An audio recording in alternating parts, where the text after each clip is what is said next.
Day 2 of full pads is completed here at the Carolina Panthers training camp, and just like it has been through the entirety of camp to this point, it was back and forth between the offense and the defense. But head coach Dave Canales said that two things have stood out to him so far. It's the effort and the competition. The Orange were coming off of a disappointing loss to Maryland last weekend, but Harvard made the trip to the Salt City ranked 15th in the country, so this game was no guarantee for the Orange.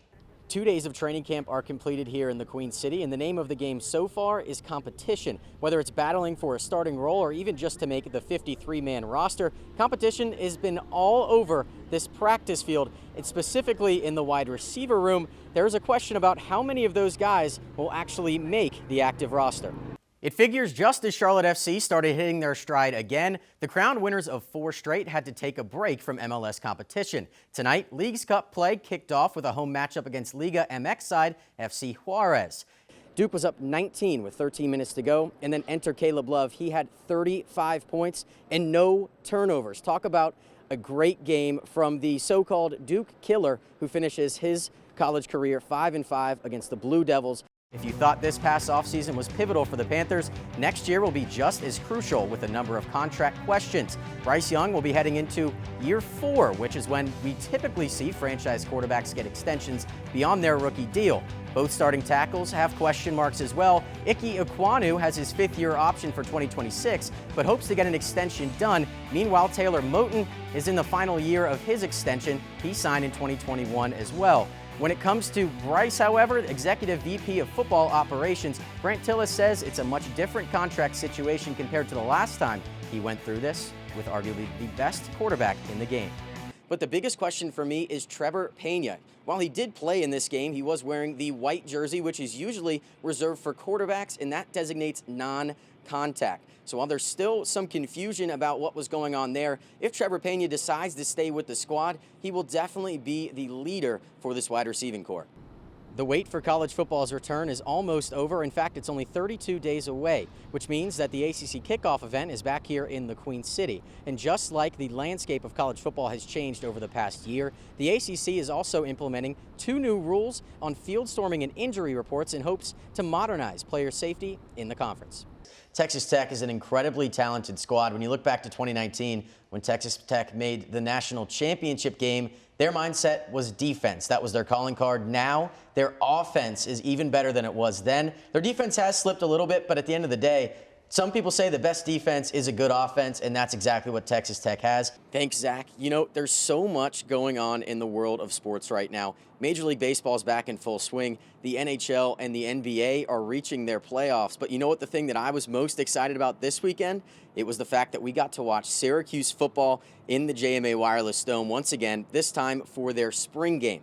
Next up, Syracuse women's basketball looked to bounce back from a 10-point loss to Louisville as they traveled to Chestnut Hill for an ACC battle with Boston College. You know, I think it's very hard to overlook what Joey Spallina and Michael Leo did just with 5 points each. That's very impressive and a great way to start the season. But the way that head coach Gary Gait put it is it was all on the defensive unit as a whole today. They gave up 5 goals. Only one of them, however, came when it was 6-on-6. The other 2 were either in a man-up situation for Jacksonville or they were in transition. So if they can keep that momentum going on the defensive end, I think they're going to be very hard to beat the rest of the year. First, after the majority of the Syracuse men's basketball team entered their names into the transfer portal, head coach Red Autry made his first splash and signed his first recruit from the portal. His name, William Kyle III. Leading off first with the biggest game of them all, the Super Bowl.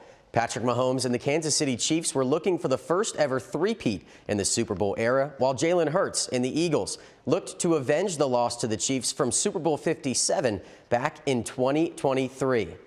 The Chiefs came into this one as a slight favorite over the red-hot Eagles, but now halfway through the first score, Jalen Hurts finds Jahan Dotson. It looked like a touchdown, but the Penn State product was just a few inches short, which led to the Eagles opening up the scoring in a very fitting way. The brotherly shove. Eagles take the early lead 7-0. Later on, Eagles up 10-0. It's Mahomes moving to his right and throwing, but that's not a safety. It's Eagles corner Cooper DeJean. He takes it all the way back to the house, and it was DeJean's first career interception, and it came on the biggest stage. Now the Eagles looking to put it away late in the third. Hurts goes down the field and finds Devontae Smith for the touchdown. The Eagles will now take the final knee and win Super Bowl 59 in dominating fashion, 40-22. And after Nick Sirianni faced a lot of doubt early in the season, bringing the Lombardi Trophy back to Philadelphia will definitely silence his doubters.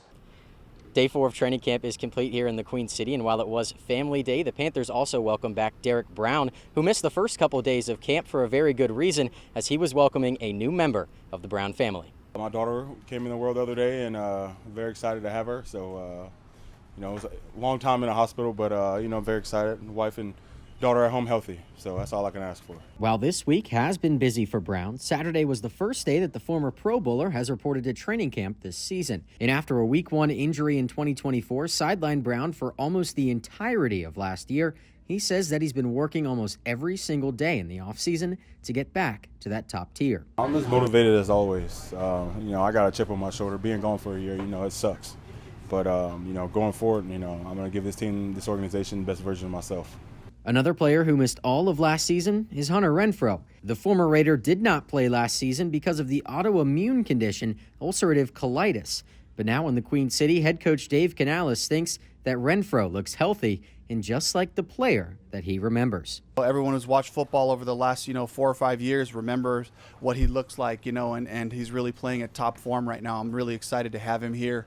And it's a great story, that's unfolding right in front of our eyes. So it's really exciting to see him playing out there. The Panthers will have a day off tomorrow, and then the good stuff starts on Monday when they'll come back in full pads. Outside of Bank of America Stadium, Andrew Watson, Queen City News.